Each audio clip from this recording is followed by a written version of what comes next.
She thought it was just an old storm shelter buried in the hills, rusted doors, half swallowed by vines. But when Ava Miles pried it open, what she found inside stopped her cold tanks. Real ones. Rows of forgotten military hardware, coated in dust, but worth millions. What began as a routine land survey turned into the most shocking discovery of her life, and unearthed a history buried deeper than concrete. Before we dive in, let us know in the comments where in the world you're watching from. And if stories like this fascinate you, where old secrets turn into life-changing discoveries, hit that subscribe button. Tomorrow's episode might just top this one. The sun had barely cleared the ridge when Ava Miles parked her faded blue pickup at the edge of the property. The land stretched wide and wild, thick with prairie grass and the soft buzz of cicadas. She stepped out, boots crunching on gravel, clipboard in hand, the early light catching the copper in her tied-back hair. This was supposed to be just another inspection, check the ground integrity before the new owners moved in, mark off storm drain routes, confirm the old septic was capped. Nothing more. But something about the landscape felt off. It was in the way the hill curved, too smooth, too deliberate, like it had been sculpted rather than formed. And the way the grass broke unevenly around the slope, as if something was trying to breathe beneath the soil. Ava adjusted her ball cap, stepped closer, and narrowed her eyes. Tucked behind a thicket of honeysuckle and half swallowed by creeping vines was a door. Steel, wide enough to drive a truck through. She knelt, brushing away dirt from its seams. Hinges thick as her wrist, weather-blistered but intact. No signage, no warning plates, no padlock either, just a rusted bar holding the handles shut. Her breath caught, not from fear, but the electric crackle of mechanic curiosity, the kind that came when an engine refused to start or a gear didn't match a diagram. Something buried here was waiting. Ava's fingers twitched toward her multi-tool on instinct. Probably just an old storm cellar, she muttered, trying to ground herself in reason. But storm cellars didn't have 4-inch thick reinforced hinges or blast doors. She glanced back at her truck. No cell service out here, just her, the hill, and the soft wind curling through the grass. She hesitated for only a moment longer before standing, planting her boots wide and grabbing the rusted bar. It groaned in protest, stiff with age, but it moved. Metal scraped metal. Dust swirled from the seams like breath escaping a long-held chest. The left door creaked an inch open, just enough for the shadows to spill out. It smelled of oil, dust, and time. Ava's heartbeat ticked faster. She reached for her flashlight and pulled the door open wider. Inside, the dark yawned, deep and hollow. Concrete floor. Heavy silence. The beam of her light swept forward, illuminating walls, cables, stacked crates, and something else. Something enormous. A shape curved in the corner. Flat, angular, steel. Her breath caught as she stepped closer. Treads. Her light traced up the chassis of a tank, old, armored, cloaked in grime, but unmistakable. Then another, and another. Rows of them, silent as statues. Ava took a step back, blinking. This wasn't a storm shelter. This was a secret, and it had been waiting a long time to be found. For a long moment, Ava just stood there, frozen at the edge of the bunker's mouth, staring into the dim cavern where time had stopped. Dust hung thick in the air, twisting like ghosts through her flashlight beam. Every part of her logical mind screamed to turn back to report this, to call someone smarter, someone authorized.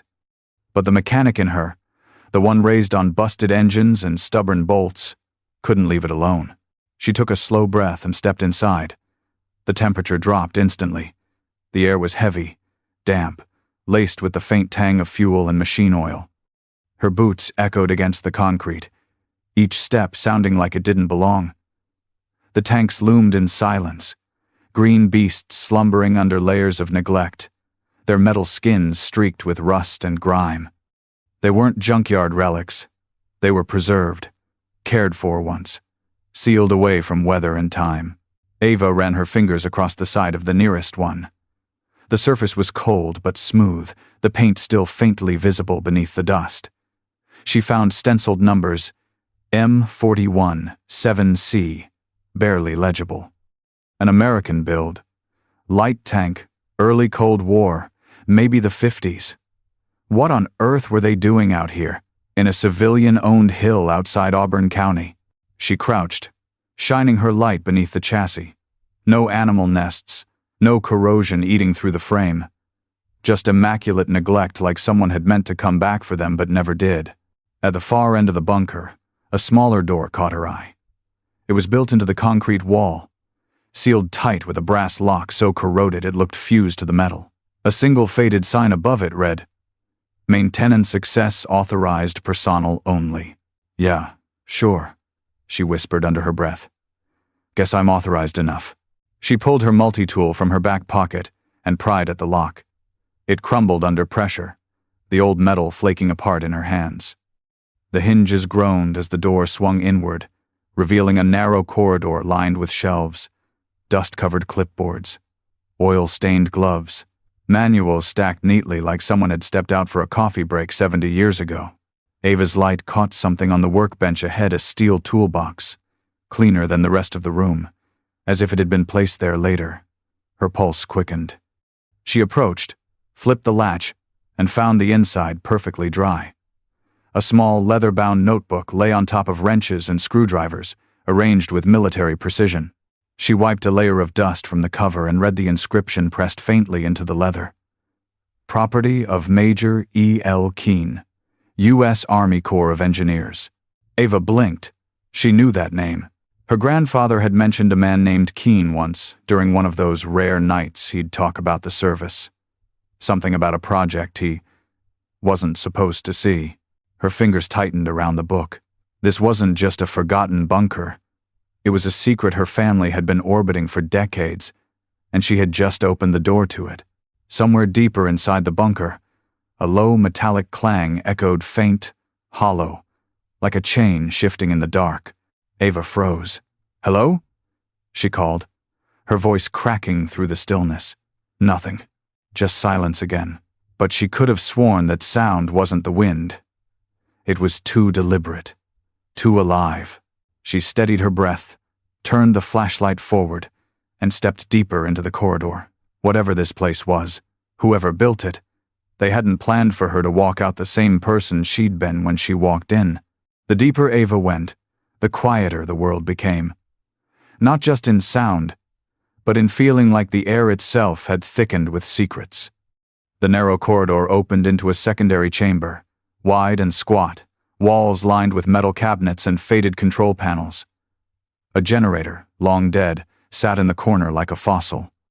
Wires snaked across the floor, half covered in dust and time. But it wasn't the room that stopped her breath. It was what sat at the center, another tank, but not like the others.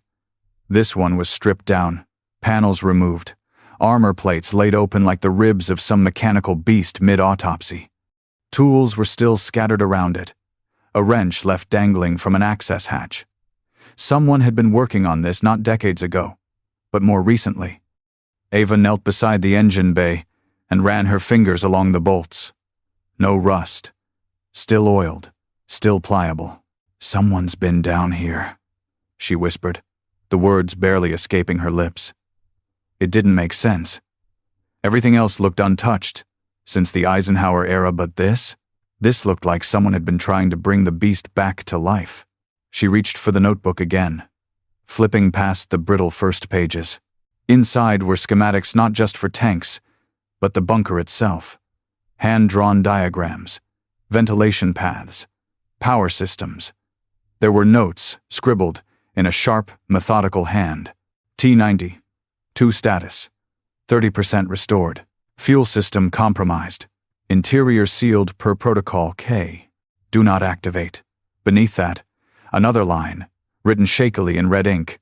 If you're reading this, stop. You don't know what they left behind. Ava stared at the words, her pulse loud in her ears. The flashlight flickered once, then steadied. She tapped it absently, trying to ignore the pit forming in her stomach. Why would someone leave a warning like that? unless they had reason to believe someone else would find this place. She stood slowly, scanning the walls. One corner was different. A large canvas draped across something massive. She stepped closer, grabbed a corner of the tarp, and pulled. A wall of glass and steel greeted her. Behind it, a vault-like room with reinforced walls. Inside were crates, carefully labeled in stenciled text. Optics, classified, navigation module, weapon control interface. This was never a civilian storage site. This was an armory, and it had been sealed tight. Not to preserve the contents, but to keep them from the outside world. Ava backed away, heart thudding now.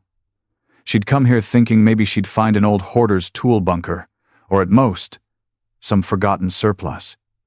But this was different. Purposeful, official, hidden, and somewhere, out there, someone still cared enough to leave warnings behind. She turned to leave, but something caught her eye on the far wall. An old rotary phone mounted beneath a red light. Dust coated everything around it, except the phone's receiver. It had been used. Recently. Ava's mouth went dry. She reached out, hesitated, then placed her hand over the worn black plastic. Still warm. She wasn't alone down here. She never had been. Ava backed away from the phone, her breath catching in her chest. The walls felt tighter now, the air heavier, the silence no longer comforting but suffocating. Whoever had been down here had left in a hurry, or they hadn't left at all. The thought pressed against her ribs like a hand. She needed answers. The old steel desk near the stripped-down tank drew her in next. Its drawers were jammed shut with rust and time, but her multi-tool made quick work of them. The top drawer gave first, creaking open with a sound that made her wince. Inside were blueprints, detailed technical diagrams of armored vehicles, dated and stamped with military classification codes. Some she recognized from textbooks, others were unfamiliar, experimental. But it was the second drawer that made her stop cold. There, lying atop a canvas pouch, was a photo, black and white, curled at the edges. A tall man in fatigue stood next to a young girl, maybe 6 or 7, her hair in braids, smiling, holding a wrench half her size. Ava's hand trembled as she picked it up. She'd seen that wrench before. It was in her father's shop, mounted on the wall. The lucky tool, he'd always called it. Said it belonged to her grandfather. Said it had been passed down. She flipped the photo over, written in faint pencil. Keen, Little A Deck, 72, Auburn. Her throat tightened. She stared at the man in the photo again. His jaw was square, his posture rigid, familiar in a way that stirred something old and buried in her. This was the same Major E.L. Keen whose name was on the notebook. The man who designed this bunker. Her grandfather. All her life, he'd been a shadow. Her father only spoke of him in fragments. A brilliant mind. A hard man. A ghost by the time Ava was born. She thought he'd died overseas. She thought she didn't know what to think anymore. She flipped through the pages of the notebook, suddenly desperate for more. Inside were detailed entries, part mechanical log, part personal journal. Day 119. Full systems check. Complete. T-90, too stable. Still haven't heard back from command. They've cut us loose. Fuel reserves, down to 18%. I won't risk a test fire. Day 142, Little A visited today. Brought her sketchbook. Said she wants to be an inventor like me. God, I hope the world gets better before she grows up. Day 189. Sealing the site.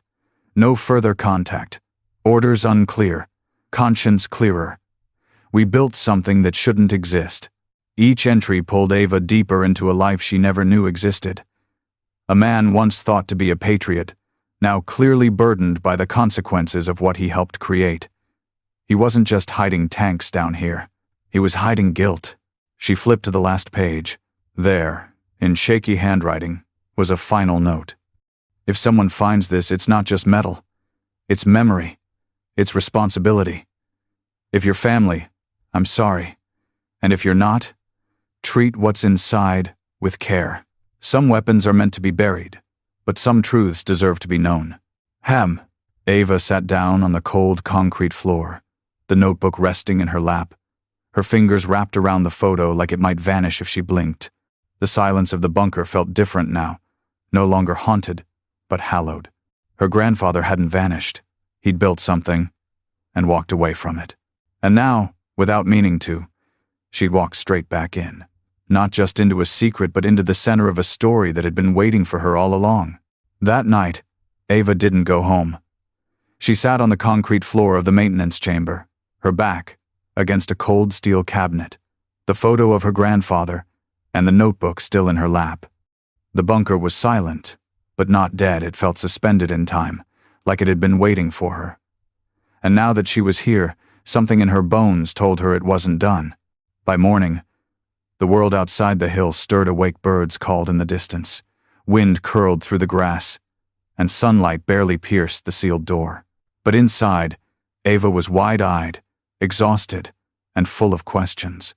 She drove back into town in silence, the road passing in a blur. Instead of heading to her shop, she pulled into the county records office, a squat brick building she hadn't set foot in since registering her business years ago. She walked in still wearing her oil-stained jeans and jacket, drawing curious glances from the receptionist. "I need land records for parcel 18B6, she said. "Original ownership, going back as far as you have." The woman typed slowly, eyeing her. "You buying or selling?" "Neither," Ava said. "I think I inherited something I never knew about." The search results printed slowly, a dot matrix buzz filling the quiet office. The land had changed hands several times, or at least appeared to. But one thing caught her eye. Between 1968 and 1981, the property had been under a classified holding designation marked only by an alphanumeric tag and the seal of the U.S. Army Corps of Engineers. No names, no contact. She dug deeper. Visited the Auburn County Historical Society, browsed microfilm articles from the Cold War years. She found fragments, a mention of a decommissioned training site, an offhand letter to the editor questioning strange noises in the hills during the 70s, but nothing concrete, except one photograph. An old black and white newspaper clipping showed a row of men standing beside what looked like a blueprint of a tank. One man, tall, with a grim expression and dark eyes, stood at the edge of the group.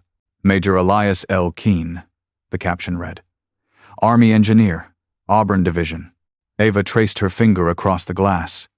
His face was younger here, sharper.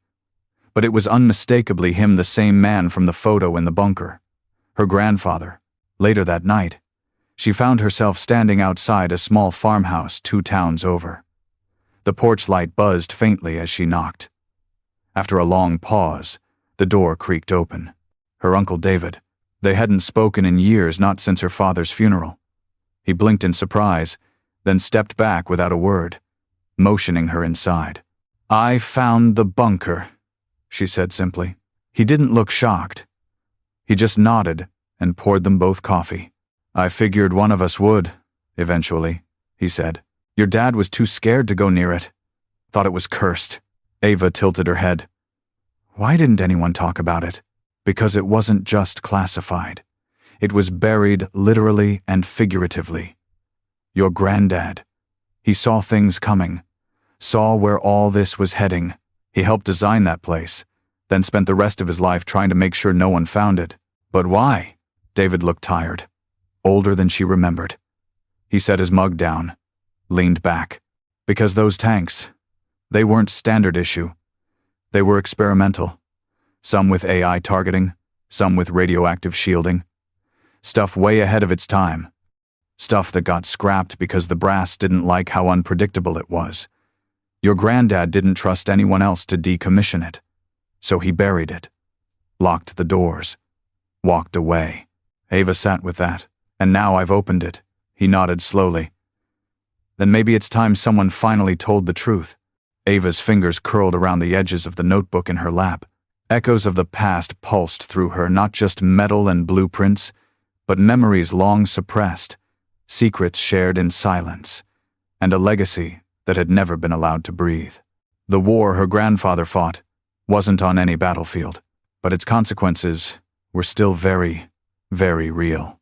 Ava stood in her shop the next morning, staring at the disassembled carburetor in front of her but not really seeing it.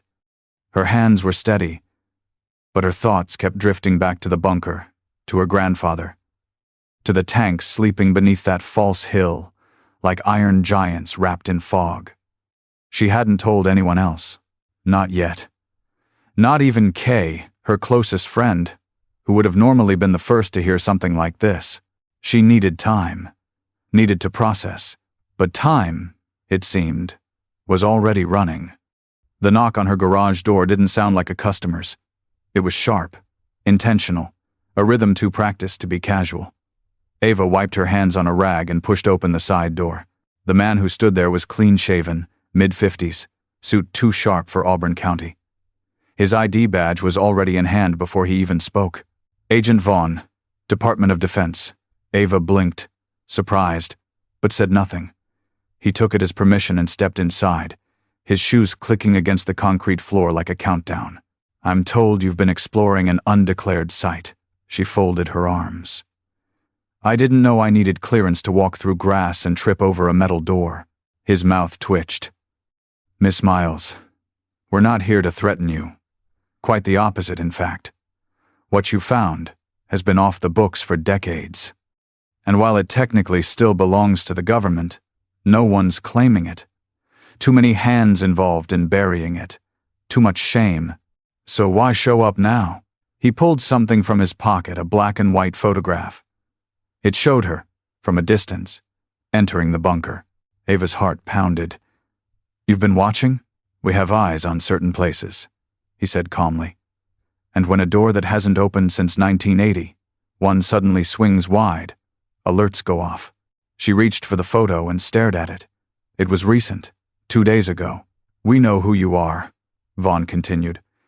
"We know about Keene. He was never just an engineer. He was a visionary and a problem. He designed that facility, insisted on sealing it when he saw how unstable the tech was. His daughter, your aunt, was supposed to inherit the property, but the paperwork vanished, conveniently." Ava's brows furrowed. "I don't have an aunt." Vaughn raised an eyebrow. "Didn't your father ever mention Evelyn Keene?" The name hit like cold water. Somewhere deep in her memory, she recalled hearing it once. A whisper. A fight. A name her mother never allowed in the house. "She was a colonel in Army logistics," Vaughn said. "And before your grandfather disappeared, she worked directly with him, helped plan the site. But when things went sideways, a failed test, a fire, maybe even a death, she walked away, changed her name, moved west." Ava's voice was barely audible. "Where is she now?" "We don't know. She went dark in 92. He looked at her hard then. "But I think you're going to find her. Because that bunker isn't just full of tanks and old files. It's full of pieces, a legacy spread across too many lives." He reached into his briefcase and handed her a file. Inside were more photos of the tanks, partially disassembled, others from old inspection reports, faded letters, a copy of Keene's last known will. It named any surviving blood relative as the inheritor of all personal effects and intellectual property. Ava looked up. "So, I own it now?" Vaughn shrugged. "No one's going to stop you, but no one's going to help you either. That site is a ghost. No records, no claims. If you're going to open it to the world, do it carefully." He turned to leave, paused at the door. "Your grandfather tried to keep the world from weaponizing his work. Maybe you'll figure out how to honor it." And then he was gone. Ava stood there in the silence of her garage, the smell of grease and rubber filling her lungs, her mind spinning. The past was clawing its way forward. And suddenly, being the girl who fixed things wasn't enough. Now, she was the one holding the key to something so much bigger, something built in shadows, and meant to be brought into the light. Ava returned to the bunker with the same feeling she used to get before tearing open an old transmission that humming in her chest, part adrenaline, part dread. Only now, the stakes weren't just about getting an engine to run. This was about waking up history, steel-plated and armored, with the whole weight of her grandfather's choices pressing on her shoulders. The first tank she chose to work on was the stripped-down one, the T-92. It sat in the central chamber like a half-dissected animal, waiting. Ava moved through the space with measured steps, flashlight clipped to her shoulder, work gloves pulled tight. The silence wasn't as heavy now. It felt more like permission. She started with the basics, checking the fuel lines, inspecting the powertrain. The battery was long dead, of course, but the wiring wasn't corroded. Someone, maybe her grandfather, maybe someone after him, had sealed everything carefully. That kind of attention couldn't be faked. Whoever last worked on this had done so with reverence. 2 days into the restoration, Ava ran into her first real wall. The starter motor was fried. Not just old, completely unusable.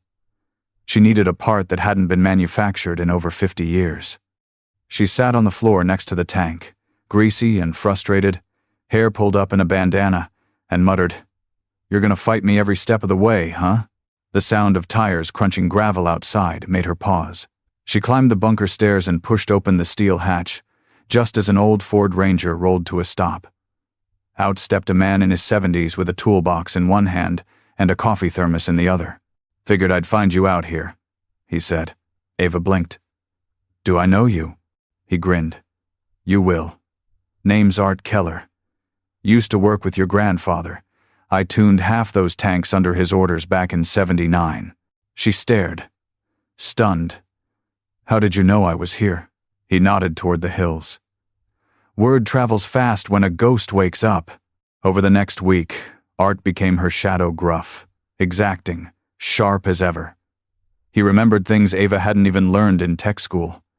How to prime a vintage hydraulic system with a cracked pump. How to weld a patch plate that looked factory original. How to talk to a tank like it had a temper. They worked long hours by lantern light, Ava cross-referencing her grandfather's ledger with Art's lived knowledge. Slowly, the machine began to shift from corpse to creature. The engine was rebuilt bolt by bolt, fuel lines flushed, gears cleaned and bathed in new oil.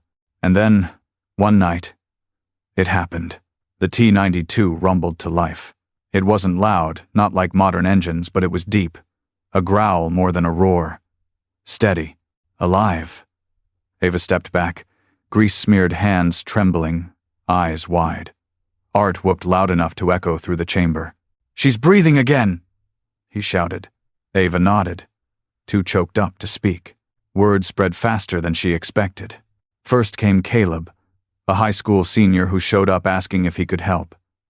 Then Margot, a retired welder who hadn't picked up a torch in 15 years. Then Pete from the scrapyard, who dropped off old parts, just in case. The bunker wasn't a secret anymore. But it wasn't a threat either. It was becoming something else. A workshop. A gathering place. A monument. Ava stood beside the tank one evening as the sun dipped low behind the hills. The machine gleamed under flickering lantern light, its paint dulled but proud. She ran her hand along the hull and whispered, "You're not a weapon anymore. You're a story." And stories, she was learning, deserved to be told, not hidden in darkness, but restored, piece by piece, until they could move on their own. It started with a phone call Ava almost didn't answer. The number was blocked, and she was knee-deep in grease under the second tank, showing Caleb how to reroute a seized hydraulic line. The phone buzzed again. Something in her gut told her to pick it up. "Miss Miles?" The voice was calm, clipped, and too polished for anyone local. "This is Director Nolan Crane, Office of Historical Military Preservation. I'd like to speak with you in person, about the Keene bunker." Ava stood slowly, wiping her hands on a rag. "What agency is that? Never heard of it." "Most people haven't," he said without missing a beat. "We're not listed, but we handle sites like yours, the kind that weren't supposed to survive history." He paused. "I'll be arriving tomorrow at 9 a.m. I trust you'll be available?" She didn't get a chance to say yes or no. He'd already hung up. The next morning, a matte black government SUV pulled up outside her garage at exactly 8:59. Crane stepped out alone, a tall man with silver hair and eyes that missed nothing. He wore no insignia, no badge, just a suit and a presence that filled every corner. Ava met him halfway down the drive. "You're early." "I'm precise." He didn't smile. They drove to the bunker in silence. She didn't offer commentary. He didn't ask questions. But the moment he stepped inside, she saw something shift behind his eyes. Recognition. Maybe even regret. He ran his hand along the hull of the reawakened T-92, now fully restored. Its paint shimmered under the workshop lights, battle-scarred but whole. Volunteers had been in and out all week, sanding, welding, reviving machines one by one. The place no longer felt like a tomb. It felt like a forge. "You've done more than we expected," Crane said finally. "You mean you were watching?" He gave a slight nod. "We monitor all post-classified sites, but we don't interfere unless someone breaks protocol. You haven't. Yet." Ava narrowed her eyes. "Is that what this is? A warning?" "No," he said calmly. "It's an invitation." She blinked. "To what?" Crane stepped deeper into the bunker, gaze sweeping the room like he was reading invisible text in the air. "We've long known Keen's work was ahead of its time. Too far, some believed. But his conscience pulled the plug. He vanished. And now, through you, his work reemerges." He turned toward her. "You're not just restoring old tanks, Ava. You're rebuilding ideas. Dangerous ones, maybe, but powerful. We want to help you under certain conditions." She folded her arms. "Such as? You maintain ownership. You convert this into a historical research facility. We provide funding, legal cover, and security. You keep the community involved. No commercialization. No militarization. Just memory." Ava stared at him. It sounded too clean, too convenient. But then Crane reached into his coat and handed her something. A sealed envelope, yellowed at the edges. She recognized the handwriting immediately. E. L. Keen.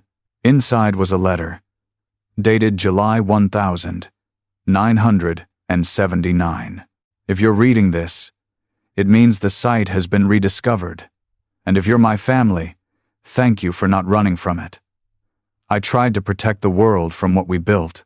Maybe you can teach it instead." Ava's breath hitched. The signature at the bottom was shaky, familiar. "I've kept that in a vault for 40 years, Crane said softly. "He left it with me. Said I'd know who to give it to when the time was right." Ava looked down at the letter again, her hands trembling. This wasn't about tanks anymore. It was about legacy, and the choice between letting history rot in silence or giving it purpose. She looked up. "You have a deal. But on one condition." Crane raised an eyebrow. "We don't bury the truth again. We don't dress it up or strip it down. We tell it straight ugly, hopeful, everything in between." Crane smiled for the first time. "Then you're exactly who he hoped would find this place." And just like that, the girl who grew up fixing transmissions had become the keeper of a forgotten chapter in American history and the curator of a legacy heavy as steel but just as enduring. The first tank rolled out of the bunker under the rising Sunday. Its treads, cleaned and oiled, cut clean lines through the dirt path, and its engine purred with a low, dignified growl. Ava walked alongside it, hand brushing the hull, her eyes misted with something deeper than pride. The girl who once kept her world small engines, torque specs, busted transmissions, was now leading a convoy of memory through the hills of Auburn County. Word had spread far beyond town lines. Crane had kept his promise. The department's funds came quietly. Paperwork was processed discreetly. And for the first time in decades, the Keen bunker was no longer a myth. It was real, alive, and open to those who wanted to see what history looked like up close. Ava planned the parade for Veterans Day. Not for spectacle, but for healing, for truth.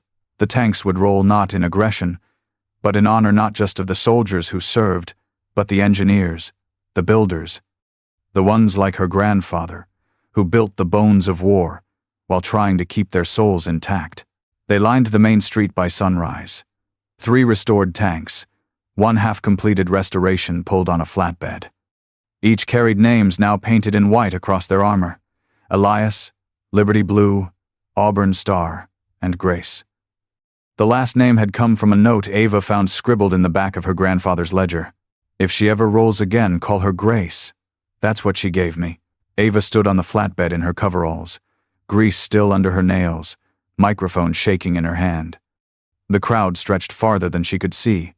Veterans in dress uniform, kids hoisted on shoulders, entire families who'd driven from other states just to witness something rare. History told by hands, not headlines.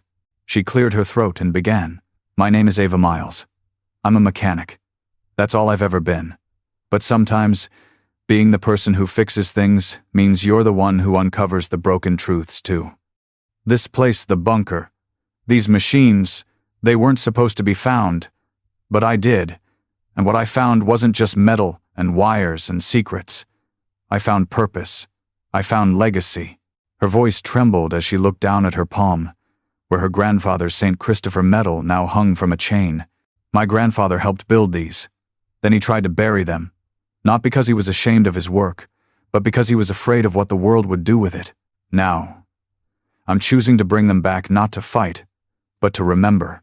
Silence fell over the crowd. Then the first clap. Then another.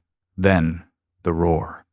Applause rolled through the street like thunder, rising into the cold morning air, loud enough to shake the rooftops. Ava stepped down from the flatbed, heart pounding. She didn't cry. She smiled. Wide, real. The kind that grows from the roots of something painful, something earned. After the parade, she gave tours. Kids climbed up on the tanks with reverence. Veterans stood quietly with hands on the steel, whispering to ghosts. Families lingered at the edges of the bunker, staring into the past and seeing themselves reflected.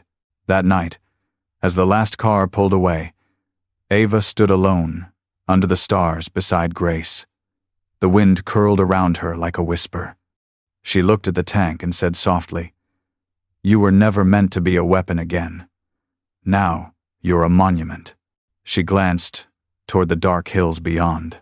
Somewhere out there, her grandfather's story had ended. But hers was still unfolding, and for the first time, she wasn't just following his legacy. She was forging her own. 6 months later, the Keene bunker had a new name. Locals called it the Steel Grove, a place where history slept and breathed all at once. Ava never officially opened it as a museum, not in the formal sense. There were no velvet ropes, no ticket booths, no pre-recorded narrations, but word spread anyway. Families came, veterans returned, students listened. Inside, the tanks gleamed like sentinels, resting not in silence but in tribute. And beside them stood a new generation of mechanics, teenagers learning how to rebuild gearboxes, women welding seams with practiced grace, and retired engineers sharing stories that once never made it past the dinner table.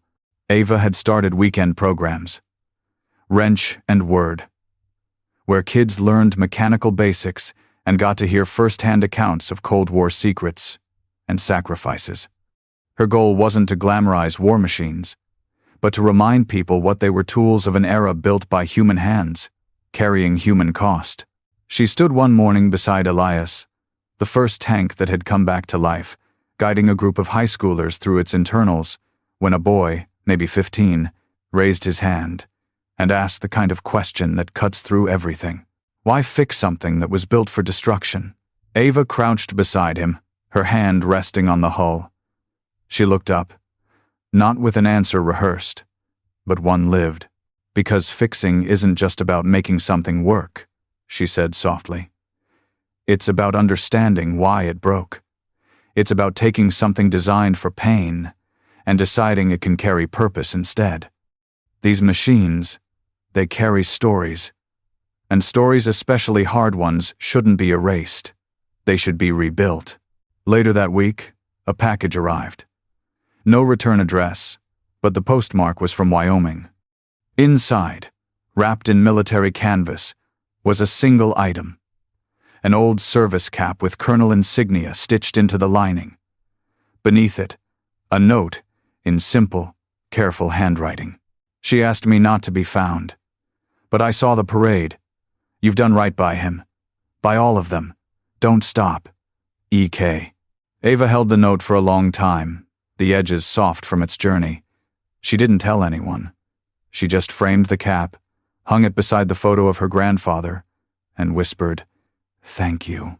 Outside, the sun cast long, golden lines across the dirt road that led into the hills, the same road where it all began. She walked out toward it, the scent of oil and old metal trailing her like a shadow she no longer feared. Her boots crunched against the gravel with quiet certainty. The world hadn't changed overnight.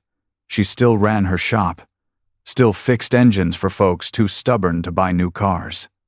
But something inside her had shifted. She no longer saw herself as the girl trying to keep her head above water. She was the one turning rust into remembrance. Ava Miles had taken a forgotten military secret, a buried past, and transformed it, not into profit, not into spectacle, but into a living archive of resilience, redemption, and radical transparency. One afternoon, a journalist from a national magazine came to visit.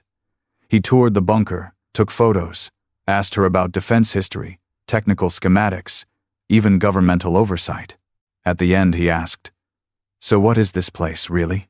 Ava thought for a moment, then smiled. "It's a place where the past doesn't hide. It heals." The next morning, her words were quoted across headlines, message boards, documentaries. But she didn't care about that. She cared about the girl who'd walked into that bunker months ago, scared, stubborn, unsure, and the woman who'd walked back out with grit under her nails, ghosts at her side, and a purpose stronger than steel. Before she locked up the garage that night, Ava turned off the lights, one by one. The last switch hummed softly, the echo curling through the quiet space like a sigh. On the wall behind her, the framed letter from her grandfather glowed faintly in the light of a nearby desk lamp. It read, in fading ink, "Some weapons are meant to be buried, but some truths deserve to be known." Ava touched the frame once, gently, then turned and walked out into the dusk. She didn't need to close the book on this chapter. She had already rewritten it,